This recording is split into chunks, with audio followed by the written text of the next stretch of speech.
Hello बच्चों।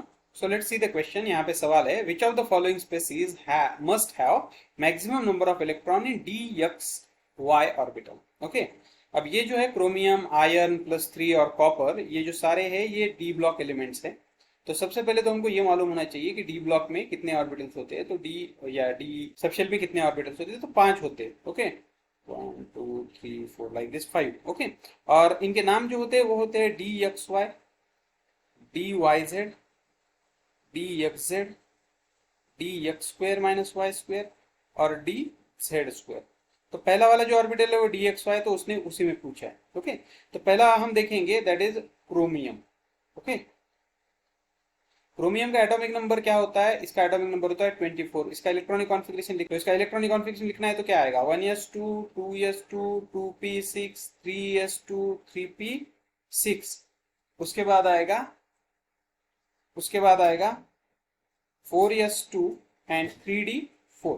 Okay, ये general है, लेकिन क्रोमियम जो है वो थोड़ा सा अलग इलेक्ट्रॉनिक कॉन्फ़िगरेशन दिखाता है। तो इसका फाइनल इलेक्ट्रॉनिक कॉन्फ़िगरेशन, अब ये पूरा तो लिखने की जरूरत नहीं है। ओके, ये इनर्ट गैस का है तो मैं नहीं लिखता, तो मैं सिर्फ यहाँ पे लिखता हूँ, ये आएगा 4s1 3d5।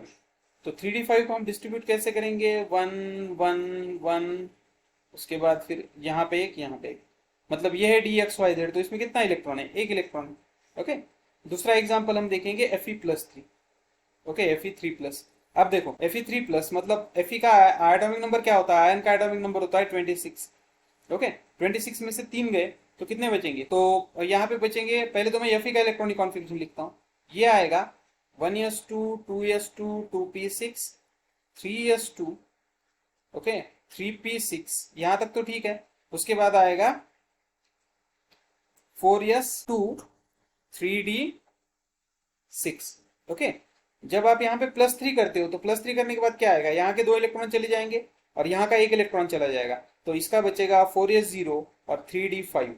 तो यहाँ पे भी 3d5 सेम ही है, 1 2 3 4 और यहाँ पे एक 5, मतलब dxy में कितने इलेक्ट्रॉन है? एक ही इलेक्ट्रॉन है इसमें भी।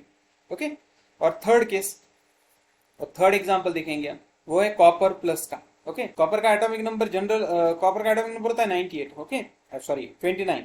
अब 29 में जब तुम इलेक्ट्रॉनिक कॉन्फ़िगरेशन लिखते हो तो क्या आएगा? 1s2 2s2 2p6, okay 3s2 3p6। उसके बाद आएगा 4s1 3d10। ये जनरल कॉपर का है, लेकिन जब कॉपर प्लस बोला जाए तो कॉपर प्लस बोलने के बाद यहाँ का एक इलेक्ट्रॉन गायब हो जाएगा, यहाँ पे आएगा 4s0 और 3d10।